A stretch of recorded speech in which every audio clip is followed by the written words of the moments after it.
Mexico has taken, over a period of 30 years, 34% of the automobile manufacturing business in our country. Think of it, went to Mexico. China now is building a couple of massive plants where they're going to build the cars in Mexico and they think that they're going to sell those cars into the United States with no tax at the border. Let me tell you something to China. If you're listening, President Xi, and you and I are friends, but he understands the way I deal, those big monster car manufacturing plants that you're building in Mexico right now, and you think you're going to get that, you're going to not hire Americans, and you're going to sell the cars to us. Now, we're going to put a 100% tariff on every single car that comes across the line, and you're not going to be able to sell those cars. If I get elected, now, if I don't get elected, it's going to be a bloodbath for the whole. That's going to be the least of it. It's going to be a bloodbath for the country. That'll be the least of it. But they're not going to sell those cars. They're building massive factories. A friend of mine. Press or propagandists? Who decides which they are?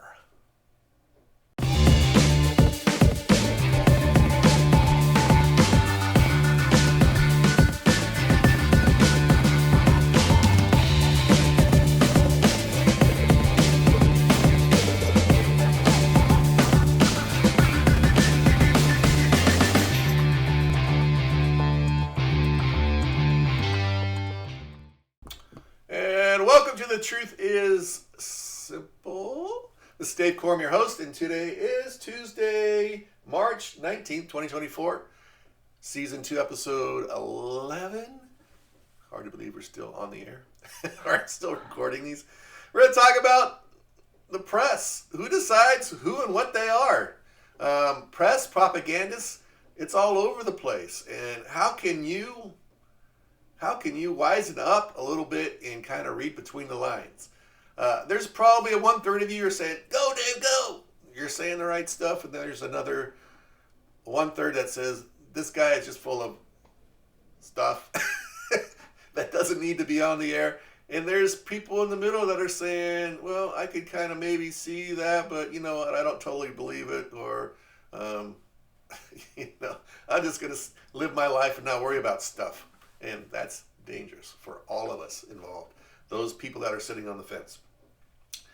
Because you really need to participate in what's going on. So propagandists, who are the press nowadays? If we go back to the First Amendment in the United States, Congress shall make no law respecting or abridging the freedom of speech or of the press. Now, I tried to find who determines who the press are. Who are the press? Who gets to decide who and what they are and if they're telling the truth or not? What is their duty and function in a free society? There's not a lot of stuff out there. The government really can't, per the First Amendment, really make any laws saying who is and who's not the press. So that just leaves it up to us, the citizens, sitting out here in the big world, getting punched in the face with all this information from all these different sides and trying to figure it out. We usually find our comfort zone to a certain aspect, or we find somebody that we like on the TV that provides us information on a daily basis, or we watch through a online source like TikTok. Change your source. Or some other that is trying to figure out, what is the truth to me? Who is real? What is real? What is not real? They're molding and shaping us and turning us into zombies to some aspect, I think, most Americans. And we just don't care at this point. It's like we're done. We're tired of listening to these people telling us who and what we are and what we're not supposed to be, or what we're supposed to be, what we're supposed to believe and not believe in. And I'm just done. I don't want to participate in it anymore. It's just a waste of my time and a waste of my life, and I just want to live my life. Bam. That's the American dream. Problem is, they keep pounding us, and those that are listening, they're getting hit from one side or the other side. And my personal opinion, I think the left is winning the war. Maybe because their information is not more true or more valuable, but just because I had a brother-in-law keep going back to him. If you watch some of my first 2 or 3 episodes, I mentioned to him, nice guy, but his wife kept telling him when he was in the military, I'm just waiting for you to retire so I could divorce you. I think she was joking for the most part. But if you hear that every day of your life for 2, 3, 4, 5, 6 years, it's just like it becomes reality to you. And it's the same for all the people out there. They keep hearing the same thing over and over and over and over. And it becomes easy for us just to accept the non-truth as being true. And that is what propaganda is.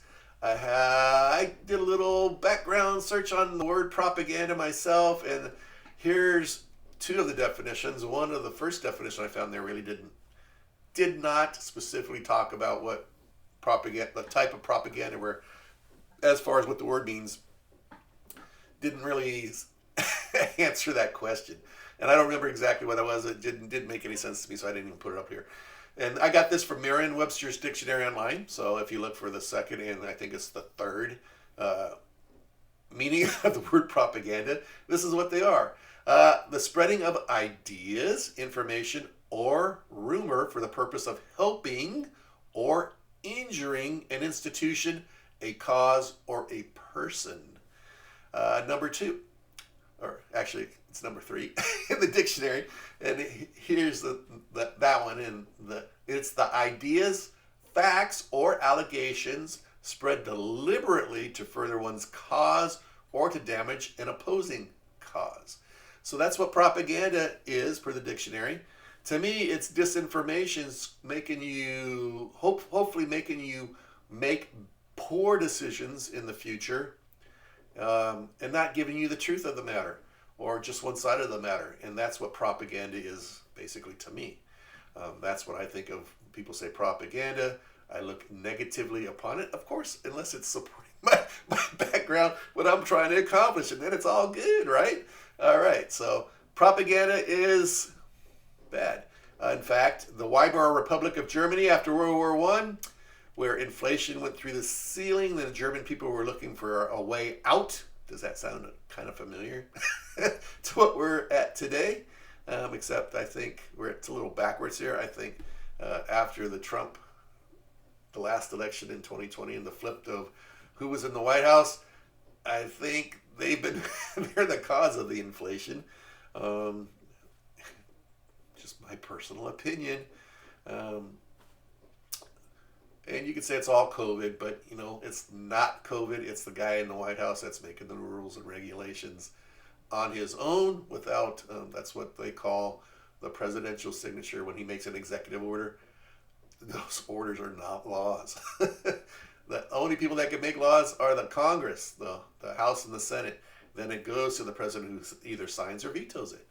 But he can make executive orders around their laws to enforce certain things that the laws need, that you need to have these little areas that improve the laws or make the laws enforceable. So that's what he supposedly does, or they supposedly, the presidents do. Just like, hate to say it, but people coming across the border. If you remember, Trump had that kind of quashed. Not a lot of people were coming across. Day one, Biden removes all those orders. And what have we had since, right? The border's a mess. So Biden could just reinforce those things. Trump would never do anything Trump wants, even though it's not good. Even if it's not good for the American people. But he won't do it. Okay? And he's got a reason and a method for that beyond letting the rest of the world in the country because it's the right thing to do. No, there's an agenda attached to that. But we're talking about the free press. So you just told you the government can't decide or choose who the press is. I think I'm the press. I have free speech because I'm an American citizen, right? And I also have, because I think I have a business called Video Vegas Productions, which you kind of see at the very end of my clips here. It's just me, but most newspapers started out with 1, 2, 3 people, and they kind of built up, the big ones built up from that. Same with TV and networks and so forth. In fact, we used to always watch Walter Cronkite back, and then I did in the late 1960s, early 70s when he was there. To me, what he said made a lot of difference. I think he was Maybe he had a side. I just couldn't see it clearly because I was young and dumb then. Uh, but I thought he and the news agencies, all of them, ABC, CBS, CNN, which didn't come until I think the 80s, maybe mid 80s. But all the networks, ABC, CBS, NBC, I thought they did a pretty good job for what they were supposed to do, be a watchdog for the people. I don't see that happening anymore. They're not a watchdog for us. They are influenced. That most of these organizations are owned by very rich globalist companies or owners who are, in and of themselves, not just stringed or tied to the United States anymore. They have arms or legs or tentacles reaching out to other parts of the world. So that's why I call them a globalist organization. And they have an agenda.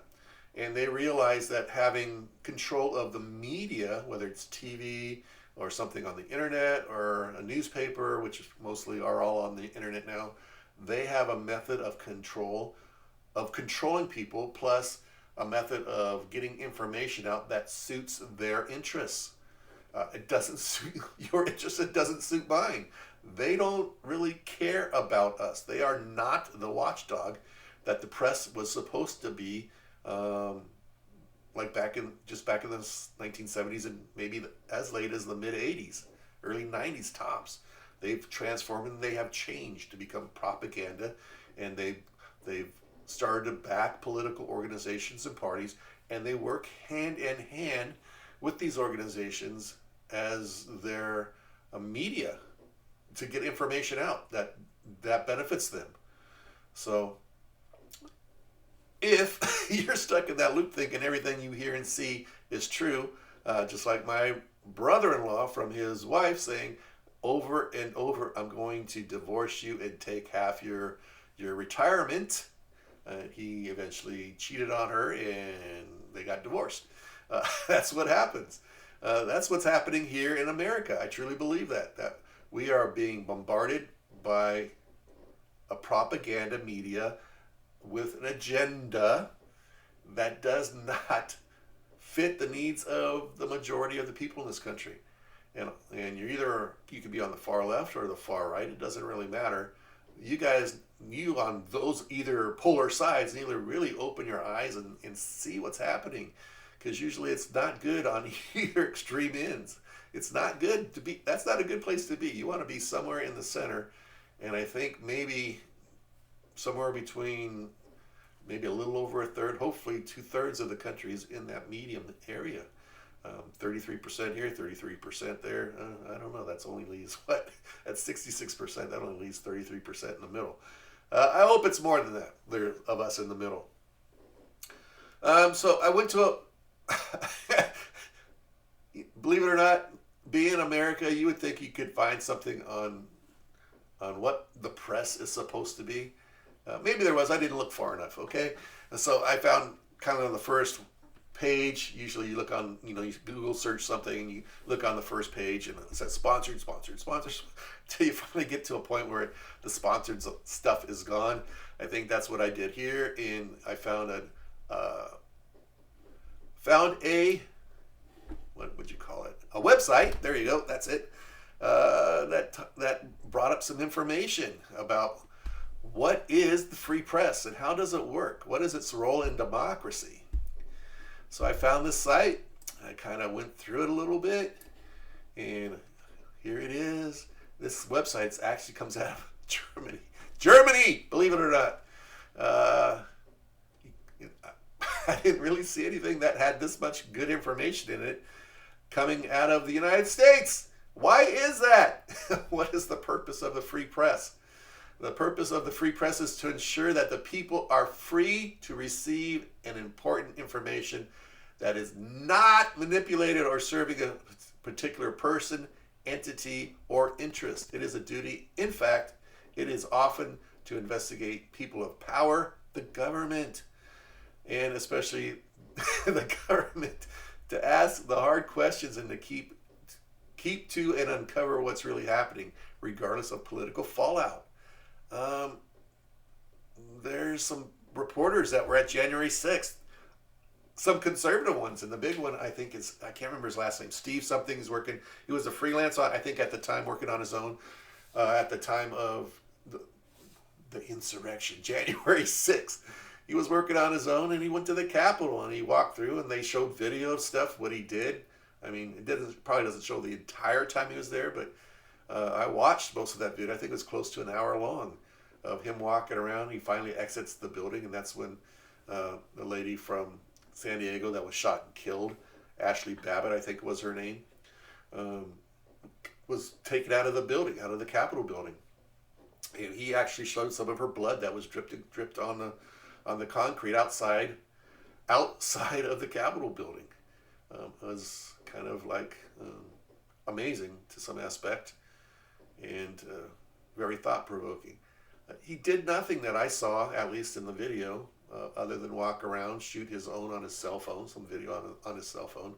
He had some conversations where he ran into some Capitol Police down a hall that they had heard the shots from the Ashley Babbitt being shot, and they were a little upset themselves because shots had been done. Okay, yeah.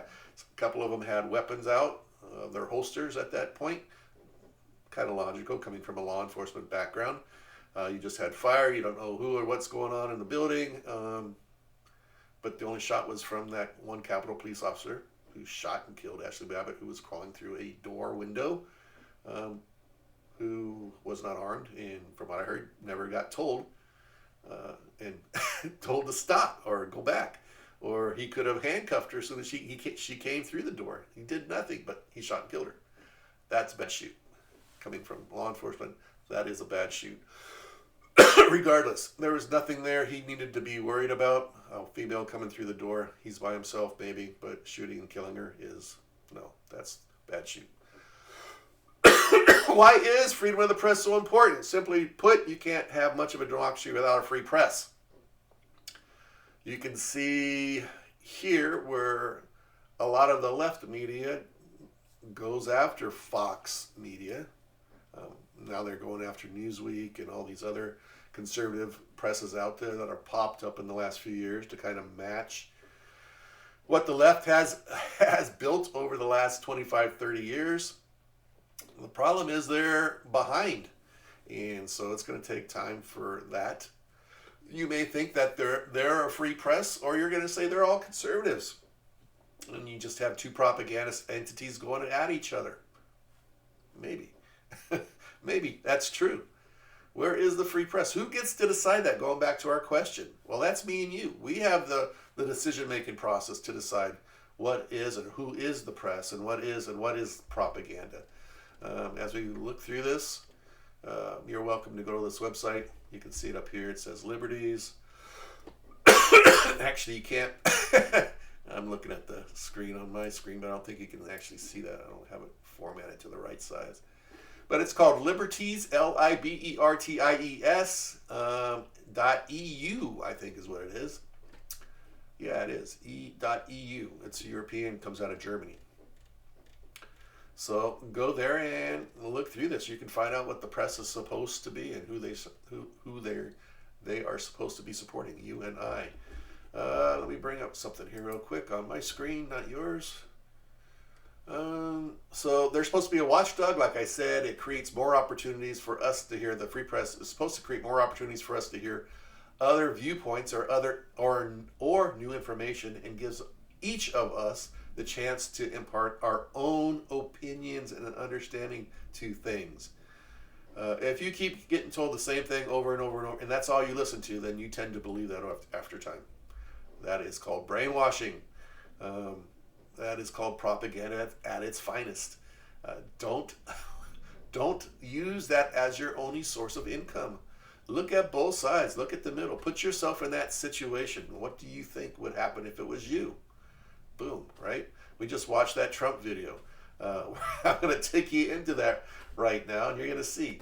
But I just wanted to hit two quick things. You know, we just watched that Trump video. In fact, we could watch it one more time. Do I want to watch it one more time? Not really, but I think if you weren't paying attention at the beginning, I think you probably should see it one more time just to listen to the content.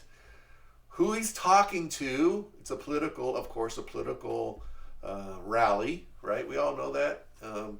He's talking about, he must be in Detroit or Michigan or somewhere, because he's talking about automobiles. Where are a lot of our automobiles in our industry located? It's in Michigan, Detroit primarily. What else? So let's bring that back up and let's try to watch it one more time. And what's the context when he says, what is it? Bloodbath. What was the context to that? And I'm going to tell you what I think the context is. You may differ in your point of view, but let's watch it and see. Mexico has taken, over a period of 30 years, 34% of the automobile manufacturing business in our country. Think of it. Went to Mexico. China now is building a couple of massive plants where they're going to build the cars in Mexico and they think that they're going to sell those cars into the United States with no tax at the border. Let me tell you something to China. If you're listening, President Xi, and you and I are friends, but he understands the way I deal, those big monster car manufacturing plants that you're building in Mexico right now, and you think you're going to get that, you're going to not hire Americans, and you're going to sell the cars to us. No, we're going to put a 100% tariff on every single car that comes across the line, and you're not going to be able to sell those cars. If I get elected, now if I don't get elected, it's going to be a bloodbath for the whole, that's going to be the least of it. It's going to be a bloodbath for the country. That'll be the least of it. But they're not going to sell those cars. They're building massive factories. A friend of mine, Mexico has taken over. All right, so what do you think about that? What he just said, the bloodbath part we got to there.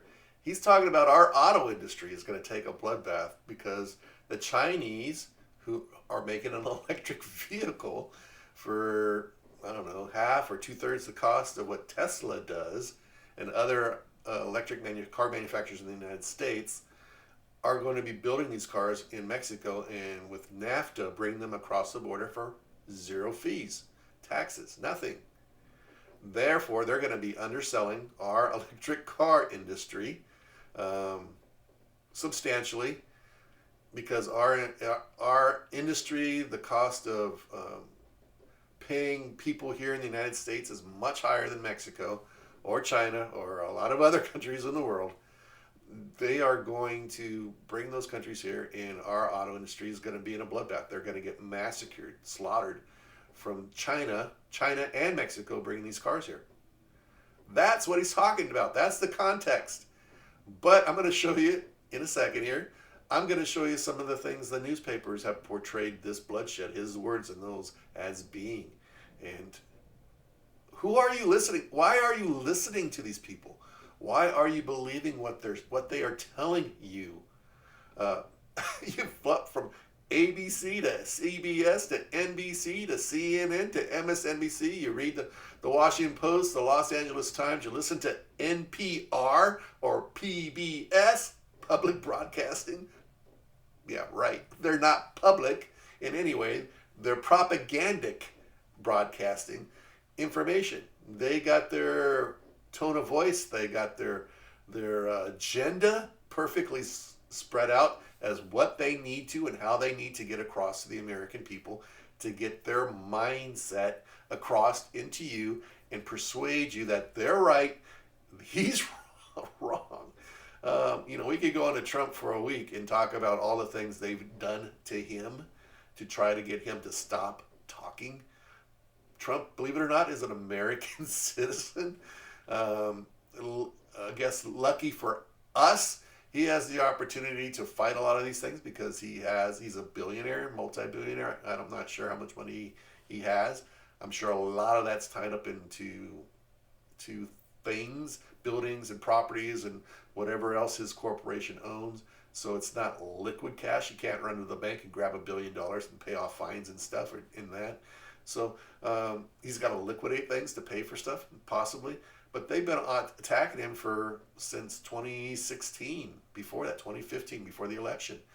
Who of us, just ask any of the January 6th people, common Joe citizens like you and I, who have tried to fight that insurrection misdemeanors, which generally are a slap on the wrist. Maybe you're put on probation and given a small fine, who are looking at 5, 10, 15, 20-year sentences about that, how they could afford to handle just those one little incidents. Their poor choice, their constitutional choice to go to Washington and give the government under the First Amendment their opinion and file and do grievances against the government. They have that right, just as much or more than Antifa or Black Lives Matter has, or any of these organizations that go out there and riot and burn and destroy stuff. So let's watch watch 2 more videos, and I think I used one of these a couple weeks ago. I don't think I showed the video, but I think I gave you a link to it because what is it? YouTube tends to block stuff. So I'll still try to post stuff on YouTube. If they block it, I'm just going to say go to Rumble or go to my Patreon, and you can see it there. Most likely it's not going to be blocked there. But anyway, let YouTube be YouTube, I guess, for now until I don't need them anymore, and then we'll just go if never, whatever they want to do, they can do on their own. They can choose to block stuff and free press all they want because they're not totally in the center either. In my opinion, I could be wrong, but we'll go let you think about that for yourself. So let's watch the first video, and where is it? I think it's right here. And bring up the screen. I hope this is the right screen. So this is President Obama making a comment, a few years ago, quite a few years ago actually. You don't get to see the very front, you don't get to see the back or what he's really talking about, but listen to his comment. And what could you say about Obama? I'll tell you my interpretation, what I think he's saying, based upon this 19-second clip. And for the international order that we have worked for generations to build. Ordinary men and women are too small-minded to govern their own affairs. That order and progress can only come when individuals surrender their rights to an all-powerful sovereign. And for... Okay. You're not smart enough. And your individual rights, to give them up to a sovereign. Who's that? Him? The New World Order? Those that own all the big corporations and own all the newspapers and propagandize all of us? Are you willing to... I mean, I don't know what he said before the start of that. I don't really know what he says after that. But that sounds extremely incriminating to me. If I had just that to base it on, it looks like he's a globalist talking about communism, having a world order, somebody in charge of all of us, all of our rights, all of our freedom, taking all of our freedoms away. That's what I would come up with. I tried to find the video where he talks about Americans being stupid. I do remember that he did have a video, but you know what? Every place I looked for, it's been pulled off the internet. It's been pulled off the internet. Of course they don't want Obama, the world's greatest president ever since ever, having him call the Americans stupid. I know he called the police up in, I think, I don't remember where that was. It was one of the states up in the north. Where he called the police stupid. They were stupid for how they did this or how they handled that. But anyway, be that as it may, that may have been... Those are the wrong words, but he may have been correct in his assumption or whatever. I don't even remember that suit, but I remember him saying the words, calling the police stupid. Acted stupidly, I think are the words he said. I don't even know if that's a word. Stupidly. Let's look at one more video and see if this is in context as well. A little bit longer video, but we'll talk about it when we get to the end of it. And here we go. Now, before I go, let's end Rita's reality check on a positive note with proof that even the most wrong people in the world can occasionally get it right. As they say, even a broken clock is right twice a day. And in the case of US Vice President Kamala Harris, she got it right back in 2015 when she said this about 18 to 24-year-olds. What's the other thing we know about this population? And it's a specific phase of life. Remember, age is more than a chronological fact. What else do we know about this population, 18 through 24? They are stupid. That is why we put them in dormitories. And they have a resident assistant. They make really bad decisions. All right, so they're going to have a good time with that, right? Sky News, I think these guys are Australia? Yeah, it says Australia on the bottom here. So the context of that is very incriminating against Kamala Harris. Now, we don't know what she said before that. We don't know what she said after that. But if you just took that in context, it sounds like she said all of us, all teenagers or people between 18 and 24 are stupid.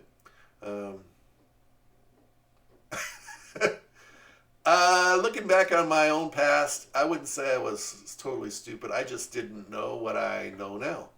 And I was a Democrat right out of high school. So from 18 till I think I moved to, bought my own house and moved out of where I had registered to vote. So I was 26, I think.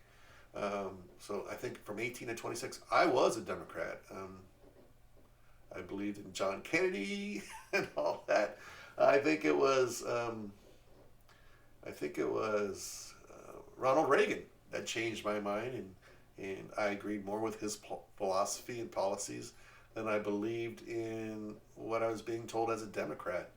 And so I think it was when I moved out of San Diego County and moved to the next county up, I re-registered. I re-registered as a Republican, even though I think I was a Democrat from age roughly 18 when I registered to vote till the time I moved. Didn't always agree with it. Jimmy Carter was probably the big reason why I didn't. And our inflation was through the ceiling. And if history is a reflection of where we're going to go, and I think there has been a change over the last few years with Biden being there, that the Republicans have increased, but the Democrats are really hoping all the illegals they brought in are going to register and vote wherever or however they're going to do that and make it legal as Democrats. But the problem with that is the Democrats are exactly, if they were running from those governments, are definitely the government that they ran from in those countries. They don't want anything to do with the Democrat Party, because they're going to end up with the same exact problem here in the United States that they had there in their country, and the reason why they left and came here. So, and they're probably, hate to say it, but they're not probably smarter than the average American, but because they lived it, in that way they're a little more savvy and thoughtful of the process and how things work in that kind of reality. So they may not become Democrats, and that's really going to affect them. So poor choice on theirs. I think that's might just flop on them. It may not work. All right, I was going to show you real quick. I don't know if I said there's a map, but I'm going to show you a map that ranks the Facts Institute, factsinstitute.com. Let me see if I can bring this up for you to look at. Boom, I got it right. How about that? That never happens. So if we look here, you can kind of see the map. Red and brown are bad, brown being the worst of it. If you can kind of see here, down here it says good, satisfactory, problematic, difficult, and very serious. Brown are, if you look at it, communist China. Right here is communist North Korea, communist South Vietnam. You have Somalia, which runs right here, a country that's been in disarray and disorder. Then you look at the Middle East. Wow. That is not good, right? All that brown, that's all the Arab countries that control your religion. They control the press. You only hear and see what they want you to see. That's how they stay in control. And then you see all the red stuff, countries that are bordering on socialism and communism. Yeah, Brazil is moving towards communist China. Look right below us, Mexico, right? The government controls the press there. Russia, look at that. Boom, huge country. Not too many people living there. So you can kind of see the Middle East, a lot of Asia, even down here in the Pacific Rim area. Press is not good. It's not good for them. The United States, up here, Canada, Europe, all fall kind of in a yellow area, which stands for satisfactory. That's debatable, and then good up here. Just these three countries that are good. That's part of Denmark. Greenland, I believe, is owned. I could be wrong, but I think it's still owned by Denmark. But there you have it. We index 180 countries. Here are your top 10 best countries in the world for the freest press. Where's the United States? It's not there. It's not there. Where is it? Let's look. Here they go, listed. Ooh, even Canada's above us. I don't think that's true. Can't be, right? With Trudeau there, they have to really not have a very free press there. Wow, we're at 30 and we still haven't hit the United States. Where are you, United States? Oh, there we are. We're number 44 out of 180 countries. That is not good. Right? That's where we're ranked. Number 44 out of 180 countries. So much for the United States, right? And our freedom of speech and our free press. It doesn't exist here. Anything here I want to talk about? Coronavirus pandemic has been used as grounds to block journalists' access to information. That has happened here in the United States. Google, I said something a month or so ago about the World Health Organization and how many people have died or have died from COVID shots.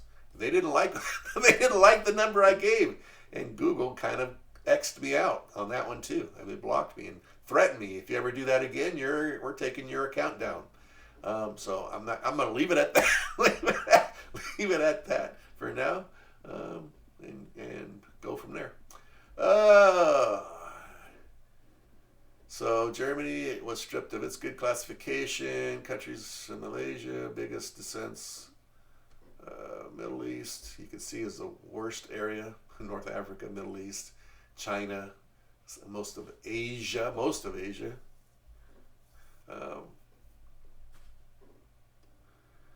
So there you have it. Okay, there you go. And let's see. Let's look at this real quick. Am I on the right screen? I think I am. Yeah. So, again, as to the context of what Trump said in that speech, let's look at what NBC News said. Is this not propaganda? After you just heard what he said, after we just watched that together, and I gave you what I think he was talking about. He was talking about the auto industry. China and Mexico working together, bringing cars out of Mexico. They already have 30% of the car industry in the United States, where Mexico manufactures all these vehicles. And bring in those cars, if he doesn't become president, our auto industry is going to be in a bloodbath because they're going to get undermined by these Chinese vehicles and Mexican vehicles coming across the border under NAFTA, free trade agreement, where there's no taxes put on them. They're going to sell their cars for $30,000 while Tesla's trying to sell theirs for, I don't know, $55,000 to $70,000. Who do you think's going to win that fight based on the cost? People don't have money to spend. I would love to buy a Tesla, right? We're going to do a talk on Tesla, not Tesla in and of itself, but electric cars, on how they are worse. I'm going to say they're worse pollutants of the environment than carbon emission vehicles for the most part, and we'll explain why.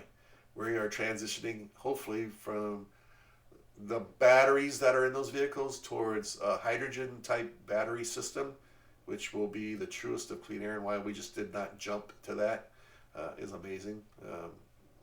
The technology is coming, and there are some manufacturers, mostly in the agricultural industry, that are looking towards hydrogen vehicles and powering farm equipment with this hydrogen cell.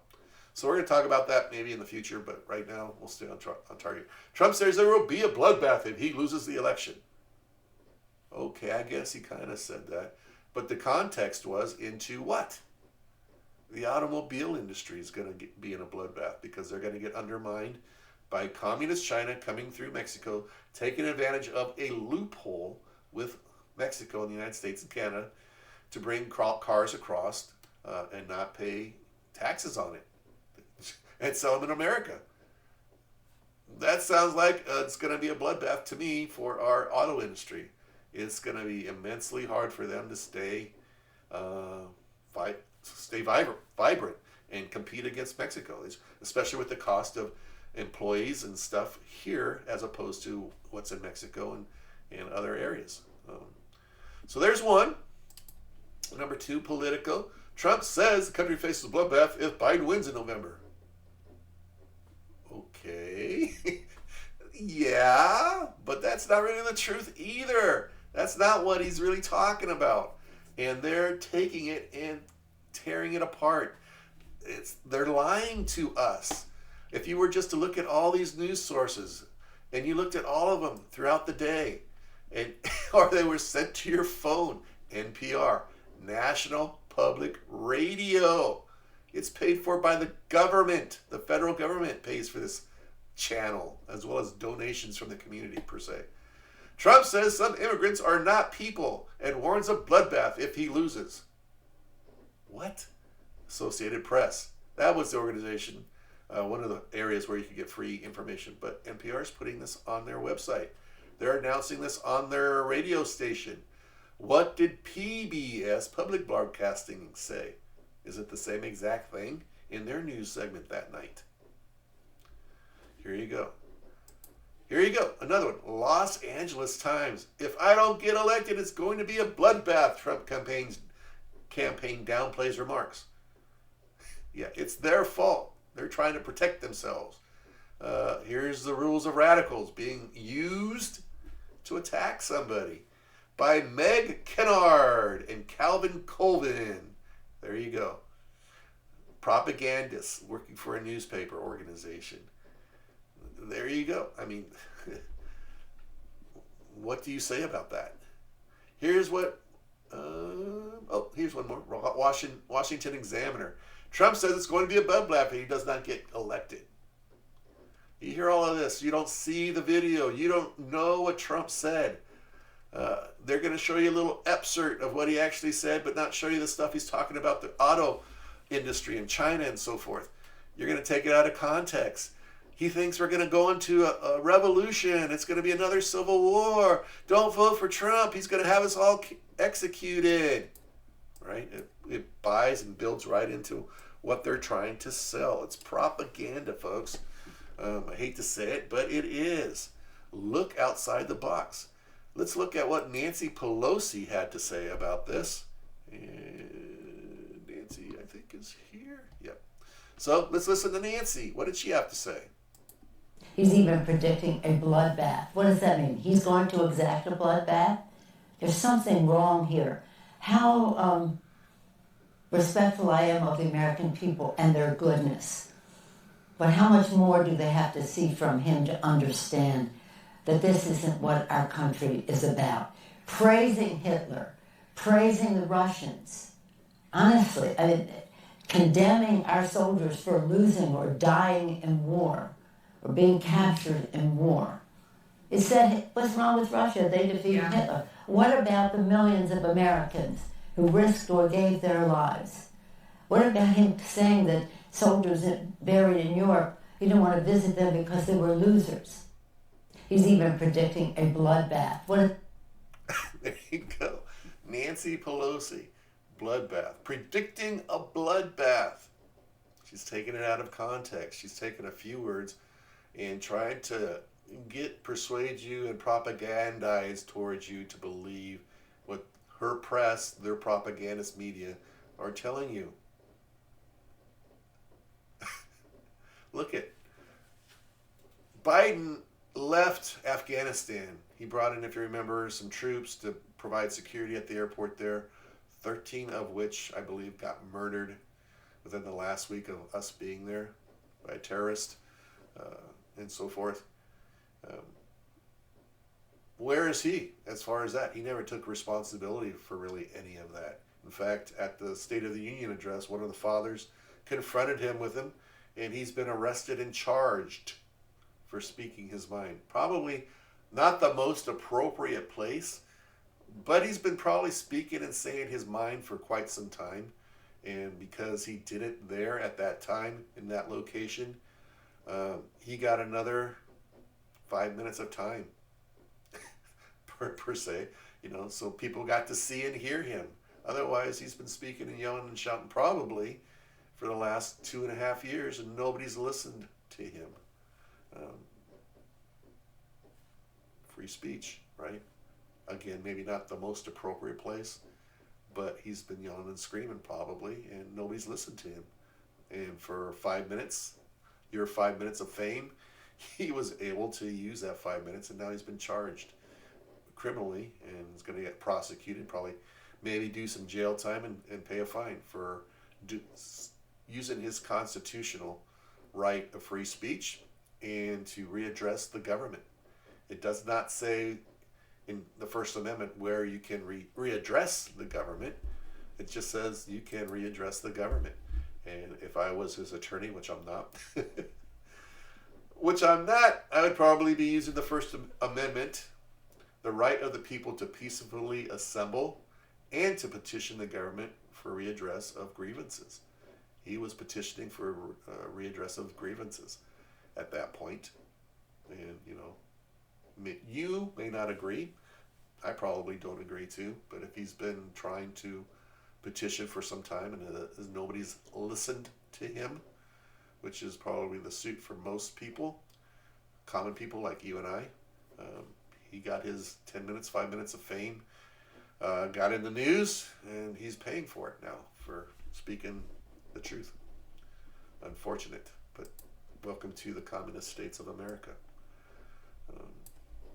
All right, so where do we go from here? I think I have one more. Well, I actually have two more. Here's a post. Now, if a Republican said something like this about, say, Joe Biden or something, what would happen there? Headline writers. Brian Schatz. I think he's a senator from the state of Hawaii.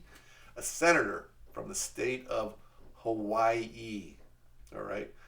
He's entitled to his free speech. He's representing his people. But he's just kind of saying, hey, don't outsmart yourself, all you in the press. Just do Trump promises bloodbath if he doesn't win an election. There you go. He's telling his media, his propagandist media, his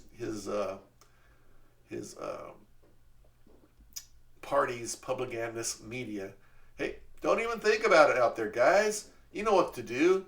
Trump promises bloodbath if he doesn't win the election. Just print that for the world to see and everybody else out there.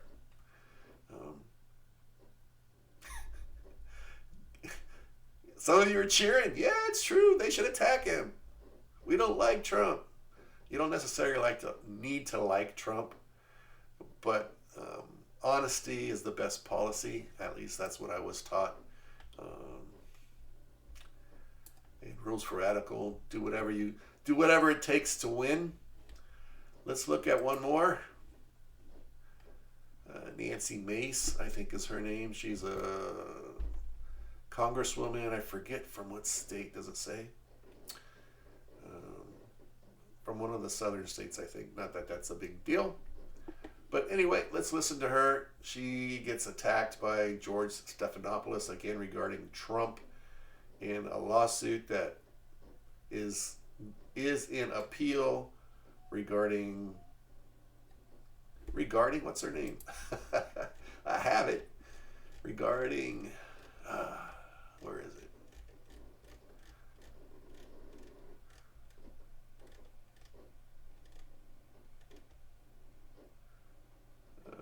I'm not seeing it. I know it's here. All right, but let's watch this and I'll tell you who it was afterwards. Bam. So without further ado. And you've endorsed Donald Trump for president. Judges and two separate juries have found him liable for rape and for defaming the victim of that rape. How do you square your endorsement of Donald Trump with the testimony we just saw? Well, I will tell you, I was raped at the age of 16.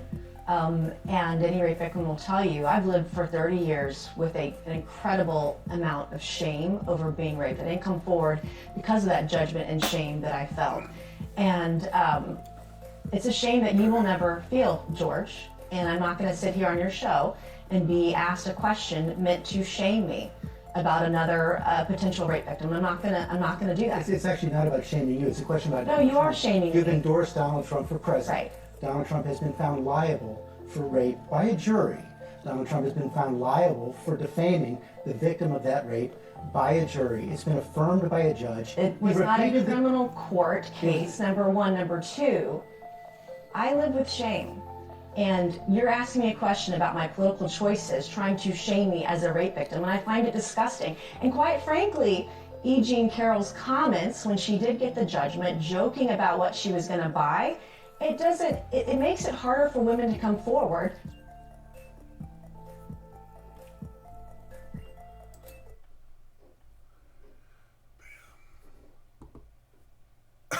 All right, so she says it at the end, and you kind of begin to see a picture. E. Jean Carroll is the name of the lady that sued him. It's a civil suit.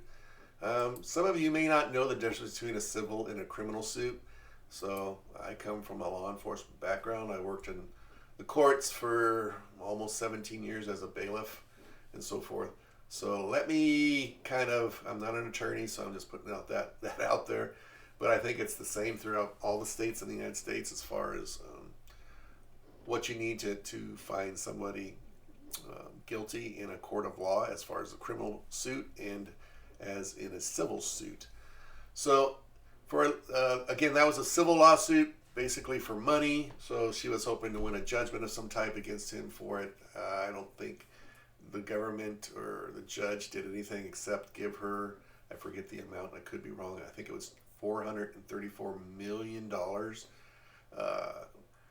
As I looked into this suit a little bit, the judge,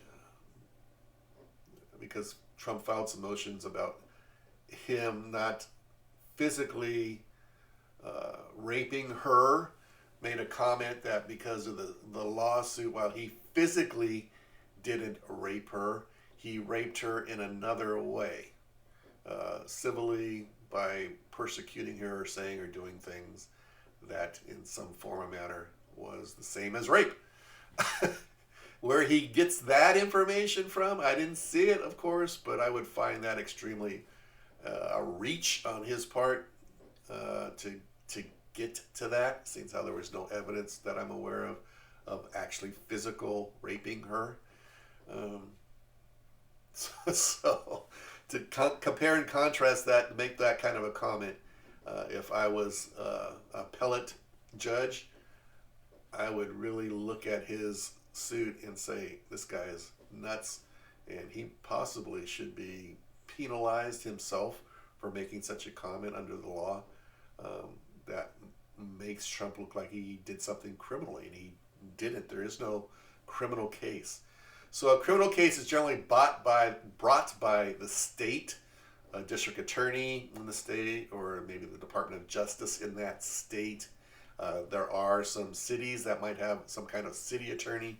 So for criminal laws in a city that are prosecuted in the court system, the requirement there is reason beyond a doubt, reason beyond a reasonable doubt, beyond a reasonable doubt, guilty beyond a reasonable doubt. which basically is 50.000000001. If you want to do that, usually say 51% or somewhere in there. But it just needs that to be found guilty in a court of law. For a criminal case, for a preponderance of evidence, again, there is no real preponderance of evidence. It just means more or less the jury believes that it may or may not have actually happened. So the preponderance of evidence is the different standard in a civil suit. So you could have 100 different jurors, and any 12 jurors there, could find the preponderance one way or the other. It's not like reasonable doubt. If you have reasonable doubt, the person is not found guilty in a criminal case. So preponderance of evidence in that kind of institution. In the civil suit, there's no and a lot of times, if you think of a civil suit, it's like a traffic accident. You get a crash with somebody, you go hire an attorney, and they take you to court, or they go to the insurance company and they try to get monies that way to cover your medical bills, your vehicle's damage, any pain and suffering you might have, your attorney or legal fees. Generally, I've never seen it. Generally, there's no jail time or prison time attached to a civil conviction. In the olden days, there may have until you pay so-and-so, you're going to be put in jail until you can pay him back. How do you pay him back when you're in jail? I have no idea. But back, talking 200, 300, 400 years ago, you could have been put in jail. They call it debtor's jail back then, paying.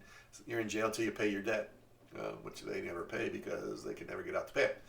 But in a criminal lawsuit, you'll have usually jail or prison time, or probation and or parole, depending if you go to the federal or if you go to state prison or that type of thing. If you're found guilty of fines, and usually do more than 1 year in a state prison. Community jails, usually it's probation. What else? Sometimes there's a fine, sometimes there's restitution. So fine to the government or restitution to the victim. What else? There could be some kind of course or something you have to take. If you're found guilty of driving a motor vehicle drunk, you have to go to a course about not, a drunk driving class you have to take, and so forth. So stuff like that. All right. So Stephanopoulos is the point. He's basically saying Trump was found liable while his information. Trump's suing him. I didn't tell you that. Trump's suing him for defamation in ABC. That just came out this week as well. For that comment that he used here on the video we just watched. Stephanopoulos and ABC may have some grounds for that because he didn't say criminally, but he did say liable for it. And the judge, again, in his comments, made comments regarding that, whether they were true to fact legal or if he could actually say that. He did. This case is not, Trump's case is not set in stone. And based upon where he's probably going to have to file for this, I think Stephanopoulos and ABC are housed in New York. Trump's got 2 other trials there, criminally prosecuted by the department, their state attorney general, and I don't know if the city is going after him too. So the local district attorney or whatever in town might be going after him civilly. But anyway, and that being a Democratic center of power, just like California and Washington, D.C., may not be good for Trump, but he's got to take his risk and see how that might pan out there as well. So it might be just a judge trial. They might do a settlement and go away from it, but good luck. It's going to be 4 or 5 years before that's probably settled anyway. So time is on nobody's hands there. All right, so after watching Trump's talk here, after going through what and discussing at least my side of what I saw, him saying regarding China and the cars and the bloodbath and all that. I don't know if you agree with me or if it's turned you upside down or whatever. And then all the comments from all the news organizations attacking Trump and taking just that little clip. I showed you the clip of Obama. I showed you the clip of Kamala Harris. You know, you can take it negatively that way for each of them as well. You don't know what's said before or after. You know, my idea of what I just heard, how I would take that into context is important for me. It may not be for you, but you're going to have your own state of mind as far as those things go as well. Repercussions. What can we do? Filter out what you listen to. Filter it out. Don't just listen to one side. Understand that these organizations, these media organizations, are owned and operated, especially the large ones, by globalists, multimillionaires, and people like that have companies throughout not just the United States anymore, throughout the world. Their interests are not always skewed or tied to your best interests. So they're going to say and do things. They are definitely polarized, supporting one political party as opposed to the other, on both sides to some aspect. Try to find the stuff in the middle. Use your common sense. Think out of the box. What would if it was me and I was responding to this, or if I was being sued, or I said that? What is the context of being said? Just don't take the stuff that they say for granted. I think us as Americans, we do that too much, especially if we hear from multiple sources in a relatively short period or over a long period of time. Trump hate syndrome.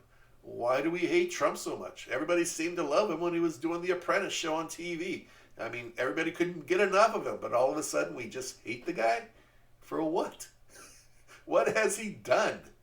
When he was president, he was being attacked by the Congress from all sides. He was getting attacked by his own Department of Justice. He was getting attacked by the FBI.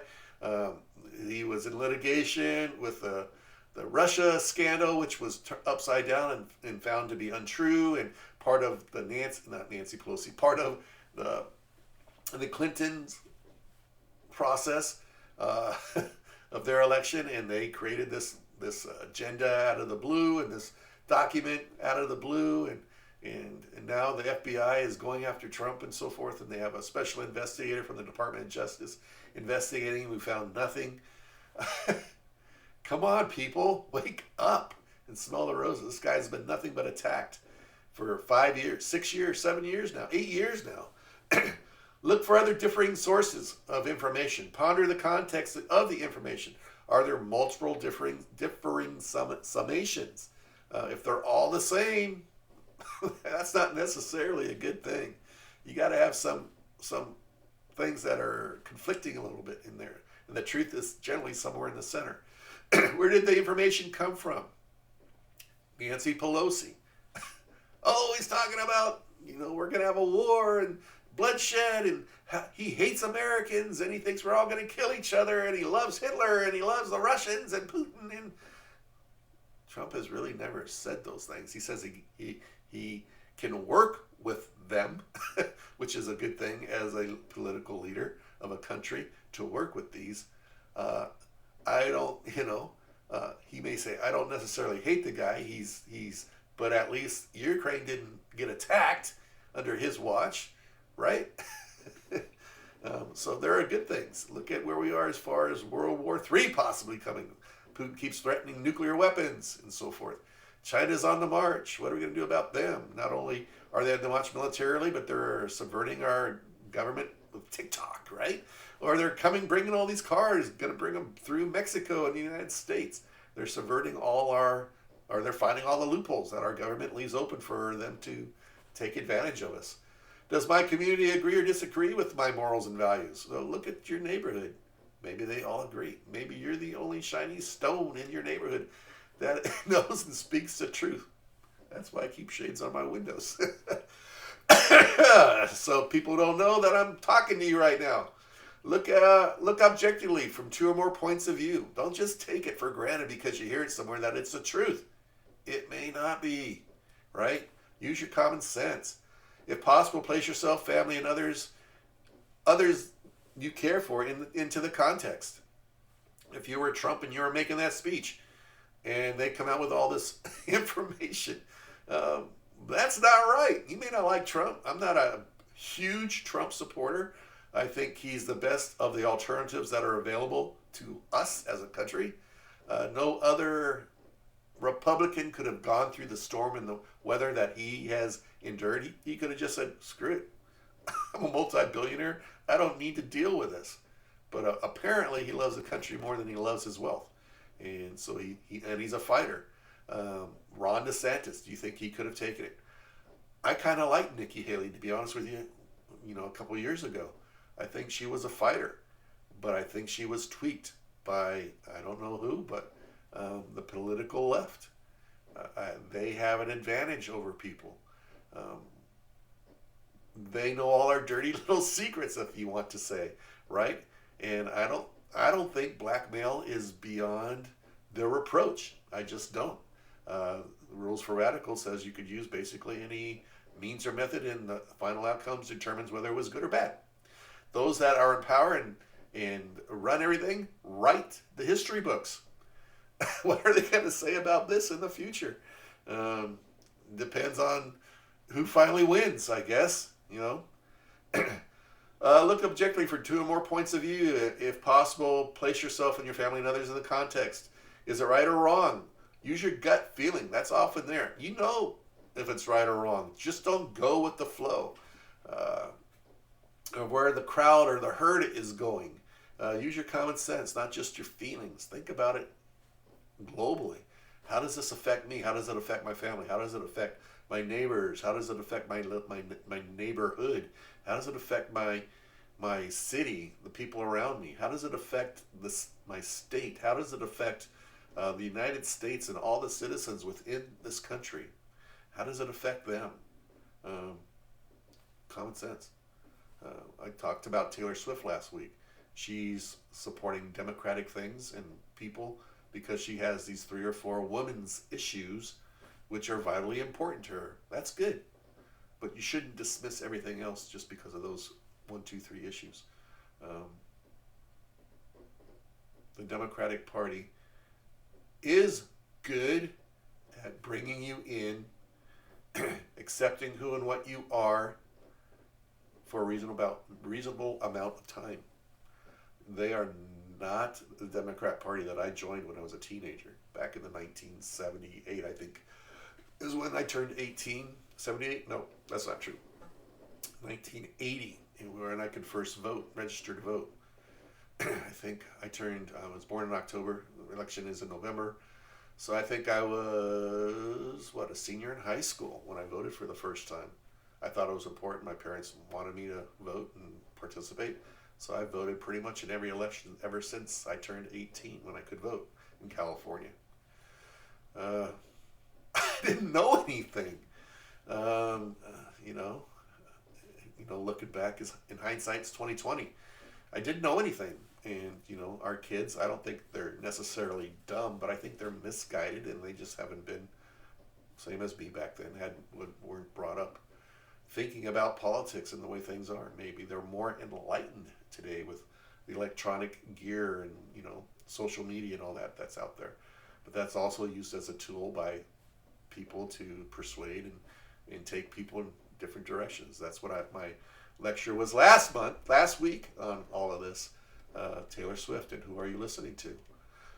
Make it your decision. Don't follow the crowd, group, masses, or hero, music star, sports stars, or others. Think globally how it affects you and others in the community. Or if wrong, can you live with the results of your decision? Meaning, if you're supporting the Democratic Party, you find out they are communists, they take all our personal freedoms.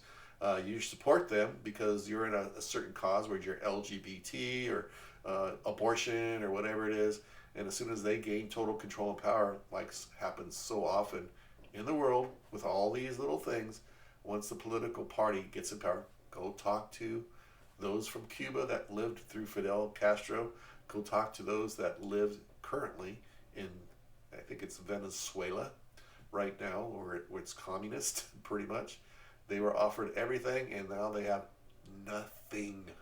Ask them, would they do it again? Can you live with the consequences of your decision? what's next? Where to the press? Is it time to redefine who isn't the press? Who, at the very beginning, I said, who decides that? It's got to be us. The government, for the First Amendment, can't make any laws, rules, or anything towards it. Stop listening to them. Stop watching them. Stop supporting them. Know the difference between what is propaganda, what's not propaganda. It's up to you. You have to, like Obama said in the video there, the people are stupid. He didn't say the word stupid, but they are basically uneducated. They just don't know how to rule themselves, and therefore they need to surrender to those authorities, those governmental agencies, those above them who know what's best for them. That's what I got out of that video that we just watched. Who chooses what the press is? What's the criteria for who's in the press? Do you need to own a business? Who gets to own these companies? Shall we make sure that all these ABC, CBS, NBC, Fox, CNN, MSNBC, all the newspapers, all the internet sites, social media, and all these corporations, they're not global. They have to be national within the United States. Is that how we protect ourselves from global propaganda and those that are globalists or don't want the United States to remain as where it is and so forth, or transform the world into just one world global government? Who runs that? And where's the free press on that going to be? There's not going to be any. They're going to control it all. Our elections, PACs, and corporate lobbyists. I think they're tied directly with the press and the propaganda right now. They should not be. The press should be going after a lot of these political organization PACs and lobbyists and telling us who and what they are, what they're trying to sell, or what they're trying to do through our government agencies. A lot of that new budget's coming out to fund certain things in America. Homeland Security. What's in that 800-page bill that's supposedly going to find out after, or you can read it and find out what's in it after we pass it again. That needs to change. It just needs to change. And those people who are in these offices, they are providing money to those who donate a portion of that money back to their political campaigns. That's just the way it works. It's a vicious circle. Take our tax money, give it to these special interest groups who we support, who then support us through financial donations back to us to keep us in office. And then we'll support them because they're the ones giving us the money to stay elected, right? So that's what's happening. I have one more video that I wanted to show, but I'm not going to do it actually, and it's January 6th defendants. I think they need to be heard to some aspect. So I might talk about them next week. I brought up a lot of other issues. There's a lot of stuff to talk about. But I think that's it. Who is the press? You know, that was our story. Propagandists or press? Who are they? Who decides which they are? Us. It's got to be us, the people. We have to rise up and say, we're not listening to you anymore. We don't believe you anymore. Talk shows, same thing. Late night shows, same thing. They're all propagandizing. Listen to what they are saying. Listen to it. It's not just fun and games. It's just not funny. But are they picking one side or the other? Is it satire, meaning they're just trying to be funny? That's the way Saturday Night Live used to be. That's the way a lot of these late night shows used to be. They had each side equally with jokes and so forth. And I'm all for that. But if you're attacking only one side, that becomes propaganda. And why it might be funny, take it in context, right? Why are you not saying the same thing about Biden? He's a geriatric patient that needs to use his walker to get to the White House every day. Do we? You know, it's a joke. I'm just being jokeful here, right? Why can't I say that? Because he's the president of the United States. You can't say that about him. We used to say stuff like that. When Trump was president, if you can remember the redhead, I forget her name, comedian, that cut off Trump's head and was holding his hair in his hand on the video, or the play in the park in New York City where they were slaying Trump every night. Where is that for Biden? Why aren't, if you're going to do it to one side, why can't you do it to the other side too? Because the press is not free. Because you have no free speech. Because it's a hate crime. Right? All right. So anyway, with that said, you got to make a choice and stop listening to the press and start taking information. Boycott the press. I think that's somewhat important. Not important. I don't think they really care. They're run by multi-billion-dollar global corporations that'll do what they're going to do. You just have to stop listening and start thinking for yourself and think out of the box and take everything into context of the world that's going on around you.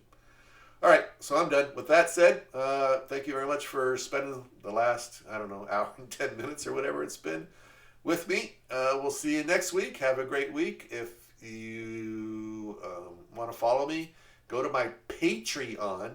The Truth is Simple. Or I'm on Rumble. The Truth is Simple. I don't know if this video will make it through YouTube or not, but we're going to give it a try. But you can find me at those other two sources. And with that said, have a great week. Stay safe. And start thinking about things that are important. Not just to yourself. Come out of your shelter, out of your closet. And you're going to have to stand up for America and your family and your rights and your communities. If you stay in the dark, then we're going to reap the rewards of your staying there, which generally aren't good. So we'll see you next time. Have a great day. Take care.